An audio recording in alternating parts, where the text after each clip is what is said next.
इस बजट में टॉप 5 चीजें क्या आपको देखनी है वो बताओ। एग्जैक्टली उससे भी पहले एक छोटा सा चीज़ बताता हूँ।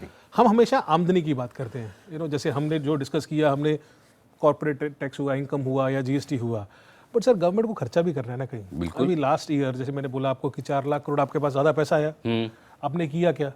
आपने सब्सिडी ज़्यादा दे दी, अनप्रोडक्टिव हो गया। आपका कैपेक्स जो है सर, पिछली बार ऐसा पहली बार हुआ था कि जो कैपिटल एक्सपेंडिचर हो रहा है, जो एक्चुअली बहुत ज़रूरी है, आपके जो रोड्स, रेलवेज, डिफेंस हुआ, जहाँ पे जॉब्स बनती हैं, वो आपका 20% बढ़ा था पिछली बार, कुछ पौने 4.25 लाख करोड़ से 5.5 लाख करोड़। ठीक है, तो मैं इस बार वो नंबर भी बहुत जरूरी देखना चाहूंगा कि कैपिटल एक्सपेंडिचर आप कितना करते हो? 5.5 लाख से ग्रोथ आती है। इसी से सर मैं एक आंकड़ा दूं आपको। हमारे जो जॉब्स क्रिएशन है इंडिया में, वो मेरे ख्याल में लास्ट 7-8 साल से 40 करोड़ पे है, कुछ नहीं बढ़ा है। हम अर्बन को ज्यादा 40 करोड़ नौकरियां हैं। हाँ, तो सेम है सर 7-8 साल से। मतलब अर्बन में जो है आपको दिखता है कि आईटी सब कुछ कर रहा है, बट वो that is only 10-15% of the entire economy जो हम बात करते हैं। सो वो कैपिटल एक्सपेंडिचर बहुत जरूरी नंबर है। तो वो 6.5 लाख करोड़ के आसपास का जो मैं सोच रहा हूँ कि वो होना चाहिए।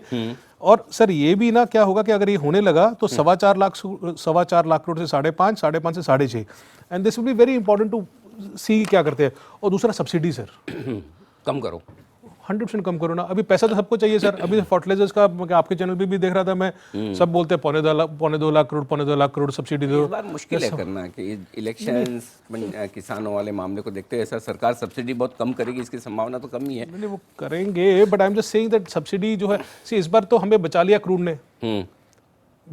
ये तो मेरे ख्याल में नवंबर में जाके उन्होंने एक्साइज ड्यूटी कट काटा, अदरवाइज तो सारा पैसा उनको आ रहा था, उसका बेनिफिट भी हो गया इस बार। करेक्ट, वो अभी नहीं है आपके पास। राइट। सो अगर आप कमा रहे हो पैसा, जैसे मैं आपको बोल रहा हूँ कि 12-13% ग्रोथ आ भी रहा है, टैक्सेस पे आ रहा है, तो खर्चा करने के लिए प्रोडक्टिव एसेट्स पे ज्यादा यूज करो। हम डिसइन्वेस्टमेंट का बोलते हैं कि 2.25 लाख करोड़ या 2 लाख करोड़ हो गया, बट पैसा उसमें जाना चाहिए, जरूरत है। बट ऑनेस्टली सर गवर्नमेंट के हाथ भी बंधे हुए हैं, कुछ कर नहीं सकते। जिसको सब्सिडी देनी है उनको। अगर आपको वित्त मंत्री बना दे तो शायद आप भी वही करें जो वो करें। नहीं, उनके हाथ में नहीं है सर, वो जो है ना वो उनके हाथ में नहीं है। ठीक बात है। तो इस बार सब्सिडी का नंबर सर हमने जो सोचा है कि हाँ भी 4.5 लाख करोड़ था पिछले साल, इस बार 4 लाख करोड़ के आसपास होना चाहिए। ठीक बात है। अच्छा, अब प्रोजेक्शंस पे आते हैं कि आपने जो 5 टॉप चीजें जो निकाली है वो क्या क्या है? तो सबसे जरूरी नंबर सर वो है इनकम प्रोजेक्शन, जो मैंने आपको 25 लाख करोड़ बोला।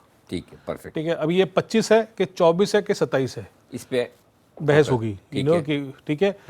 उसके अंदर जो सबसे जरूरी नंबर है टैक्सेस का, तो 10-12% ही ग्रोथ होगा, और अगर उन्होंने 20% ग्रोथ मान लिया तो कोई मानेगा नहीं। करेक्ट। डिसइन्वेस्टमेंट का नंबर जो मैंने आपको बोला, जो 1,60,000 1,70,000 करोड़ के आसपास। हाँ, तो ये वाला जो इनकम का नंबर है बहुत जरूरी है। ठीक है ना। और तो सर 2 चीजें इसमें जो हो सकती हैं अगले साल, जो हम ज्यादा बात नहीं कर रहे हैं, एक तो 5G का स्पेक्ट्रम ऑक्शन, और पिछले साल क्या था, आरबीआई से डिविडेंड मिला था।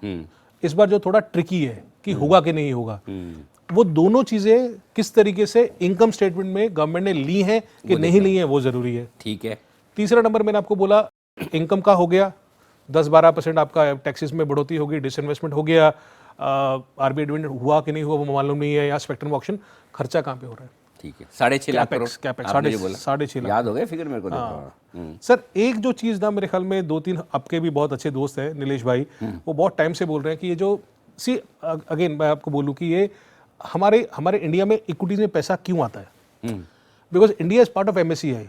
करेक्ट। तो अगर कोई भी गोरा जानता भी नहीं होगा इंडिया को ना, उसको पैसा लगाना पड़ेगा यहाँ पे, बिकॉज इंडेक्स फॉलो करना है। करेक्ट। तो ये उम्मीद बहुत टाइम से है कि ये बॉन्ड जो है इसको एमएससीआई में इंक्लूड करो। सर आज ये 15 लाख करोड़ का जो डेफिसिट होता है वो कहाँ से आता है? You borrow from banks. Yes, government securities वो सब लेते हैं। तो ये बॉन्ड्स का वही है कि अगर आपका bond is part of MSCI, sir you will see huge inflows into the bond market, और वो ब्याज दर भी कम रखेगा, हमारा बर्डन कम हो जाएगा। तो ये ना, ये दिस इज अ वेरी, ये गवर्नमेंट के हाथ में, तो गवर्नमेंट नहीं चाहती क्या? ये करना किसको? ये तो एमएससीआई को करना है। नहीं, but how they pitch this to MSCI also, this is more important, right. So everyone is pitching to NITI Aayog, everyone is pitching to government, but मैं बोल रहा कि ये कुछ आइडिया है जो आउट ऑफ द बॉक्स होता है। जैसे आई थिंक आप लोगों ने आज चलाया था कि रीड्स हुआ, इन्वेट्स हुआ, yes, all these are what? These are कि how you mobilize funds. पैसा कैसे आए? सर मैं एक चीज बोल रहा हूँ आपको, अच्छा ठीक है, इसके बाद बोलता हूँ लास्ट, ये चौथा हो गया कि आप बॉन्ड्स को उसका पार्ट लीजिए। ठीक है। 5वां पार्ट है सर कि क्रूड बहुत जरूरी है। अभी जिस तरीके से क्रूड बढ़ रहा है ना, जिस तरीके से क्रूड अभी मेरे ख्याल में 88 89 हो गया है, राइट, तो ये किस तरीके से टैकल करना चाहते हैं क्रूड को, because crude is a major part of imports for India. Every $10 change in crude prices, हमारा जो करंट अकाउंट डेफिसिट है वो 0.4% बढ़ जाता है. तो ये बहुत ज़रूरी है. So these are things not in their hand, but how they plan तो कर ही सकते हैं ना हम. किस तरीके से प्लान करेंगे कि I don't think so excise duty वो लगाएंगे अभी, तो उनको क्या करना पड़ेगा इस चीज़ के लिए, something but they have been thinking, because now every economist is saying कि क्रूड 100 भी जा सकता है. करेक्ट है, कितना दूर है, सो जाने में कितना टाइम लगता है. बट गवर्नमेंट के लिए सर वो 0.4 डेफिसिट, $10 बढ़ते ½ % आपका डेफिसिट एक तरह से बढ़ गया. तो सर 260 लाख करोड़ का % लगा लीजिए, 13 लाख करोड़ हो गया सर. करेक्ट, ठीक बात. 0.4% जो ½ % बोल लो ना आप, तो ½ % बोलना बहुत बड़ा अमाउंट है. बट 260 लाख करोड़ का ½ % लगा लो, कितना हो जाएगा. Absolutely. तो ये 5 चीजें हैं जो तो मैं देखूंगा. अच्छा, अब हमारे जो दर्शक हैं वो बेसिकली बजट का इंतजार इसलिए भी करते हैं कि भाई कौन से सेक्टर पे क्या असर आ रहा है, राइट. तो थोड़े मैं सेक्टर्स की बात करूंगा. सबसे टॉक्ड अबाउट थीम जो इस बार है, जो साल भर की भी रही बजट की, ऑटो, इलेक्ट्रिक व्हीकल्स, इनमें क्या हो सकता है? सर उससे पहले मैं एक चीज़ बताऊंगा आपको जो मैं मानता हूं बहुत ज़्यादा.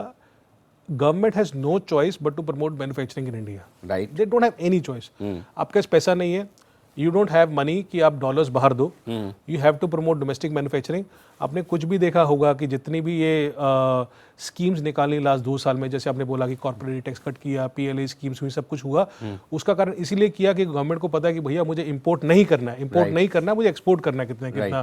तो इस बार बार sir textile is the largest employment sector in India and second is autos. Correct. ये बहुत बड़े सेक्टर्स है दोनों के दोनों. टेक्सटाइल के लिए गवर्नमेंट ऑलरेडी कर चुकी है, 2-3 स्कीम्स निकाली थी बीच में, सो दे हैव डन इट. इसलिए ऑटोज में इस बार बहुत उम्मीद है कि ऑटो सेक्टर में they will do something, because one, हम लोग एक्सपोर्ट में बहुत बड़े हैं. ऐसा नहीं है कि एक्सपोर्ट्स में इंडिया कम है इन टर्म्स ऑफ ऑटोज, वो बहुत बड़ा है. हमारा एक्साइज स्ट्रक्चर जो है ऑटोज का, स्पेशली 4 व्हीलर्स का, बहुत टेढ़ा मेढ़ा है सर. मैं पढ़ रहा था कि we are the India is the highest tax rate on 4 wheelers PV manufacturing. अच्छा सर 30 to 40% जाता है. कम करो. अलग अलग व्हीकल्स पे, मतलब उनका इंजन होता है, अलग अलग इंजन साइज के हिसाब से अलग अलग होता है. बट वो 2012 से लगा हुआ है. तो अब इसका वक्त आ गया कि इसको कम किया जाए. सो अगर आपको बोलना है कि टेस्ला जैसे कंपनी को इंडिया में लेके आने का है, अगर आपको लगता है कि हाँ भी डोमेस्टिक मैन्युफैक्चरिंग और बढ़ानी है आपको लगता है कि EVs बहुत ज़्यादा हो जाएंगी, ये सब चीज़ों के लिए मेरे ख्याल में autos will be one sector which will be focus this year. And autos के साथ साथ देन इलेक्ट्रिकल व्हीकल आ जाता है. Correct. So electrical vehicle not only because they have to promote and incorporate more and more companies into India, but also because वो crude वाला point जो हम बात कर रहे थे कि अगर आपको पता है कि आपका पैसा इंपोर्ट ज़्यादा कर नहीं सकते हो, तो क्रूड को किस तरीके से आप रैशनलाइज करना है. सो उसके लिए सर कोई ना कोई इंसेंटिव देंगे. वो किस तरीके से उन्होंने फेम स्कीम निकाला था बीच में, FAME निकाला था. So concessions for hybrid electrical vehicles वो किस तरीके से देंगे. एंड कंपनीज आपको पता है कि अगर ये सब कुछ आ जाता है ऑटोज में या इलेक्ट्रिकल व्हीकल में आता है, तो 3-4 कंपनीज कौन सी है ऑटोज में देखने के लिए. बट अगर मैं एक सेक्टर को देख रहा हूँ, मैं इस सेक्टर को बहुत नज़दीकी से देख रहा हूँ कि इस बजट में ऑटोज के लिए कुछ बड़ा करें. कुछ बड़ा होगा, या फिर चिप्स को बनाने के लिए आज से भी वो बीच में इशू आए थे, उसकी सप्लाई बढ़ाने के लिए आज से कुछ और अनाउंस कर रहे हैं.